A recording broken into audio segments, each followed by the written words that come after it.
Welcome back to the show, everyone. Today we're tackling a question that seems to be popping up more and more these days. In a world where charisma and controversy can practically make you rich and famous, how can you tell if someone's a true visionary or just a really good con artist? You hit the nail on the head there. It's the question everyone's asking. And that's exactly what we're going to be unpacking in this deep dive, trying to figure out if someone's truly changing the world or just lining their pockets. Couldn't have said it better myself. And the person we're focusing on today embodies this dilemma perfectly. Maria Ressa, Nobel Peace Prize winner, fearless journalist, but also a magnet for controversy. Definitely a fascinating figure, that's for sure. We've got a whole mountain of sources here, Wikipedia articles, in-depth interviews, even legal documents, all to help us answer that big question. Is Maria Ressa a true visionary, or is there something more self-serving going on? It's going to be a wild ride, I can already tell, especially since Ressa's story sits right at the crossroads of journalism, technology, and politics. And in the Philippines, where she's based, the stakes are incredibly high. No doubt about it. Her story touches on everything from social media manipulation to authoritarian regimes trying to control the narrative. But before we get lost in the weeds, let's take a step back and look at the basics. Who is Maria Ressa, and what makes her story so polarizing? Yeah, let's rewind a bit. Where does this all begin? Well, her career has been anything but ordinary. She was born in the Philippines but moved to the United States for a while, got her education at Princeton, no less. Wow, already an impressive start. Then she worked as a reporter for CNN. She even covered terrorism after 9/11, so she's been in some pretty intense situations. Eventually, she returned to the Philippines and became the head of ABS-CBN News. Talk about a resume. But then in 2012, things get really interesting.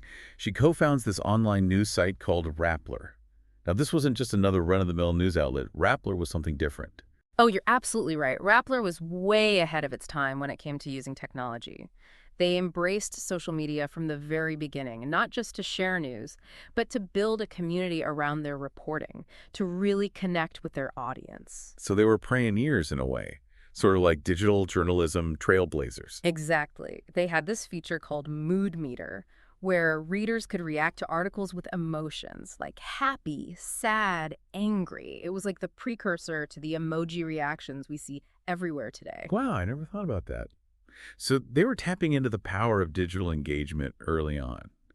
And their reporting, from what I understand, was anything but passive. They weren't afraid to take on some pretty big names. Oh, absolutely. They became known for their critical coverage of Rodrigo Duterte, the Philippine president, and his controversial war on drugs, which has been linked to thousands of deaths. And Ressa herself, she didn't hold back. She directly accused the government of using social media to spread fake news and attack anyone who disagreed with them. That took some serious guts, especially in a country where speaking out against the government can be really dangerous. Yeah, she was walking a tightrope for sure. And that's where her story starts to get really complicated. Was this brave truth-telling, or was it a calculated move to gain attention and support from the international community? That's the million-dollar question, isn't it? And it's important to remember that her criticism didn't go unnoticed. Duterte and his administration came down on Ressa and Rappler like a ton of bricks. They accused Rappler of being foreign-owned, which is a big no-no in Philippine law, and of spreading fake news. Oh, yeah, those accusations were flying left and right. And that's when the legal battles began. Ressa was arrested and convicted of cyber libel. Hold on, a Nobel Peace Prize winner convicted of a crime. That's insane. What was that all about? It all stemmed from an article Rappler published back in 2012, linking a businessman to some shady stuff. So we have this situation where she's being hailed as a champion of press freedom around the world, but at the same time she's facing criminal charges in her own country. It's really hard to know what to make of it. Is she a martyr for truth, or is she playing some kind of game? It's a real head-scratcher. Some people saw her legal troubles as proof that she was doing something wrong, while others saw it as a testament to her willingness to stand up to power no matter the cost. And throughout all of this, her international profile just kept growing. In 2018, she was named Time Person of the Year, along with other journalists who were fighting for truth and a free press. And she didn't just sit back and enjoy the accolades. She used her platform to speak out even more forcefully against disinformation and authoritarianism. She wasn't shy about sharing her opinions. I remember this speech she gave at the Annenberg School where she talked about how journalists need to adapt to this crazy new media landscape we're all living in. She wasn't just complaining, she was actually proposing solutions. Like, journalists need to work together to fight disinformation. That's interesting. So she's not just pointing fingers, she's trying to be part of the solution. Exactly. She was also very vocal about the role of tech giants like Facebook in all of this. She argued that they've become the new gatekeepers of information, whether they like it or not. And they need to be held accountable for the stuff that spreads on their platforms. So she's taking on the Philippine government and Silicon Valley at the same time. That's a bold move. It makes you wonder, is she a true visionary?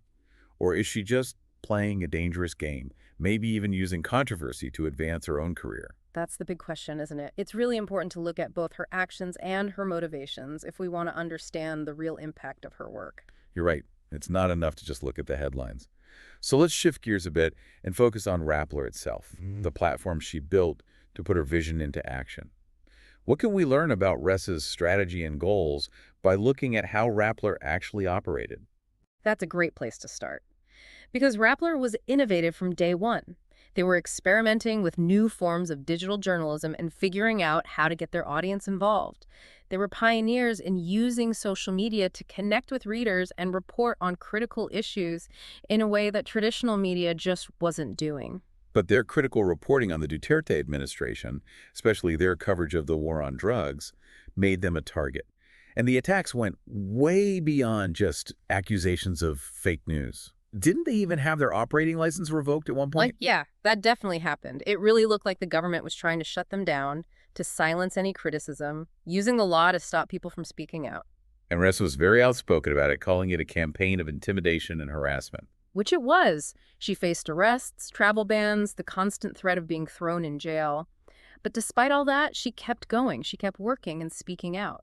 So she's definitely persistent. I'll give her that. But was she being reckless, putting herself and her team in danger for a story? Or was she just incredibly brave, standing up to a bully even when the odds were stacked against her? That's the million-dollar question, isn't it? It's tough to say for sure. One thing's for certain, though. Ressa's actions had consequences. For herself, for Rappler, and for the whole media landscape in the Philippines. Absolutely.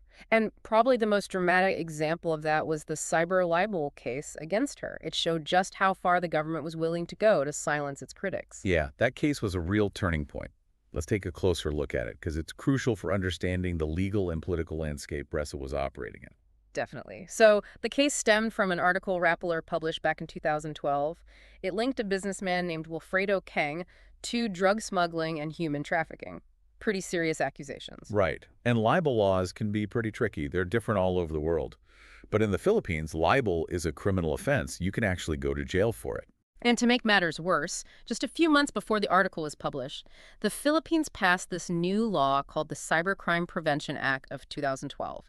It basically made it a lot easier to prosecute people for online libel. So the timing of this law and then the charges against Ressa, it all seems a little suspicious, doesn't it? You can't help but wonder if the case was politically motivated. The trial itself was a long and messy affair with lots of delays and legal hurdles. And then in 2020, the verdict came down. Ressa and her co-defendant, Reynaldo Santos Jr., were found guilty, sentenced to up to 6 years in prison. It was a huge blow for press freedom in the Philippines, sent a chilling message to any journalist who dared to criticize the government. Be careful what you write, or you might end up behind bars. So we've got this tangled web of events. The rise of Duterte, his controversial war on drugs, the crackdown on Rappler, and then this bombshell cyber libel case. And at the center of it all is Maria Ressa, this fearless, outspoken journalist who seems to thrive on confrontation. But is she a hero? A martyr? Or is she a master manipulator who knows how to play the media to her advantage? It's a really tough question to answer, and it's one that we're going to keep digging into as we explore her story further. You're right. There's definitely more to uncover here. And it's worth pointing out that even while she was facing these legal battles and personal attacks, Ressa was also gaining recognition on the international stage. Press freedom groups and human rights organizations around the world were celebrating her work. And that recognition culminated in 2021 with the most prestigious award of all, the Nobel Peace Prize. That's incredible. Talk about a plot twist. It must have been a huge victory for her and a pretty strong message from the Nobel Committee about how important a free press is, especially in a world where democracy seems to be under attack everywhere you look. No doubt about it. It changed everything for her. Let's dive into the significance of that award and how it impacted Ressa's story. Winning the Nobel Peace Prize totally changed the game for Ressa. It's like she went from being this controversial figure in the Philippines to an international icon overnight. Yeah, it's hard to overstate the impact of that award. It gave her a level of protection and legitimacy that she didn't have before. Yeah. And it put the Duterte administration in a really awkward position. Suddenly, they were being criticized by the whole world for cracking down on a Nobel laureate. It definitely threw a wrench in their plans. They couldn't just silence her anymore without facing some serious blowback. And it also gave Ressa a much bigger platform to share her message, to talk about disinformation and authoritarianism and the threats to democracy that we're seeing all over the world. She became a symbol of resistance, a voice for journalists and activists who are fighting for truth and freedom of expression, not just in the Philippines, but everywhere. Exactly. But even with the Nobel Prize, she still had a lot of challenges to deal with. That cyber libel conviction was still hanging over her head, and Rappler was still fighting for survival. Yeah, her problems didn't just disappear overnight. It's pretty amazing that she didn't just sit back and relax after winning such a prestigious award. She went straight back to work, kept publishing those hard-hitting investigations, and kept challenging those in power. She's definitely not one to back down from a fight. And on top of all that, she wrote a book called How to Stand Up to a Dictator, which became a bestseller all over the world. It's a powerful call to action, a guide for anyone who wants to fight for truth and justice, even when it's hard. I've heard great things about that book. It's not just a memoir. It's more than that. Right. It's a mix of personal stories, journalistic insights, and political analysis.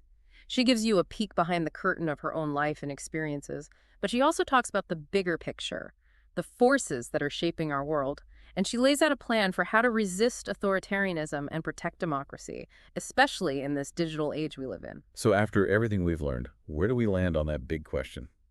Grifter or gifted? It's been a wild ride, that's for sure. It's definitely not a simple answer. Ressa is a complicated person, and there are a lot of different opinions about her. Some people have accused her of being everything from a CIA agent to a foreign puppet. But others see her as a hero, a truth teller, a defender of democracy. I think it's safe to say she's not a grifter in the traditional sense. It doesn't seem like she's doing any of this for money or personal gain. Right. But is she a saint? Probably not. She's human like everyone else. She makes mistakes. She has her flaws. But her flaws don't erase the impact of her work. She's done some incredible things. She's brought attention to the dangers of disinformation. She's stood up to incredibly powerful people, and she's inspired millions of people around the world. No doubt about it. At the end of the day, I think it's up to each individual to decide what they think of Maria Ressa. But one thing's for sure, she's a force to be reckoned with. Absolutely.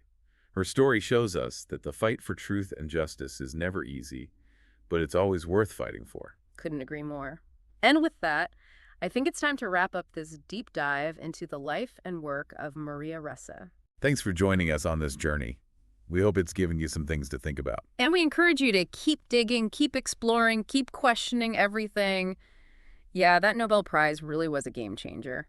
But like you were saying, it didn't solve all her problems.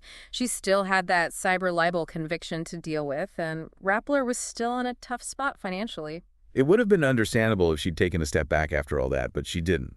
She kept pushing forward, almost like she was energized by the challenge. It's pretty remarkable when you think about it. I mean, she could have easily just ridden the wave of the Nobel Prize, giving speeches, and enjoyed her newfound celebrity. Yeah, but that's not really her style, is it? She's a fighter.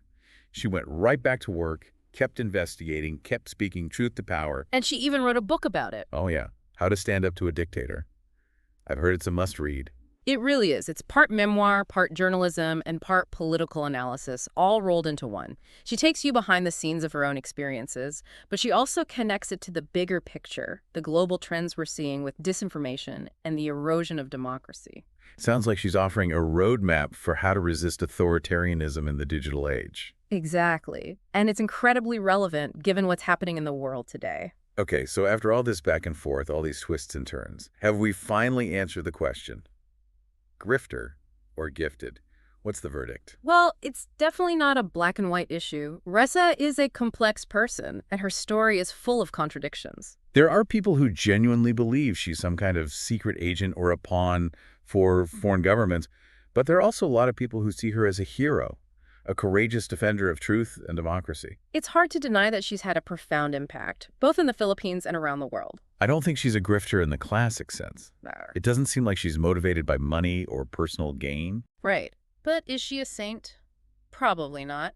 She's human. Like everyone else, she's made mistakes, she has her flaws, but that doesn't mean her work isn't important. Exactly. We can acknowledge her imperfections and still recognize the incredible courage and dedication she's shown in the face of immense pressure. She's brought attention to the dangers of disinformation, she's stood up to some incredibly powerful forces, and she's inspired countless people to fight for what they believe in. Absolutely. At the end of the day, I think it's up to each individual to decide where they stand on Maria Ressa. But I Hmm. think we can all agree that she's a fascinating and influential figure who's shaped the world we live in. I think that's a great way to put it. She's definitely made us think, that's for sure. Well, that's what we aim for on this show, to get people thinking, to spark some debate, to dive deep into these complex issues. And I think we've done that today.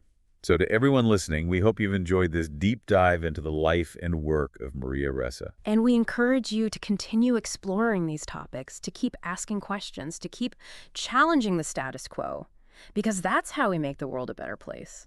Couldn't have said it better myself. Thanks for joining us, and we'll see you next time.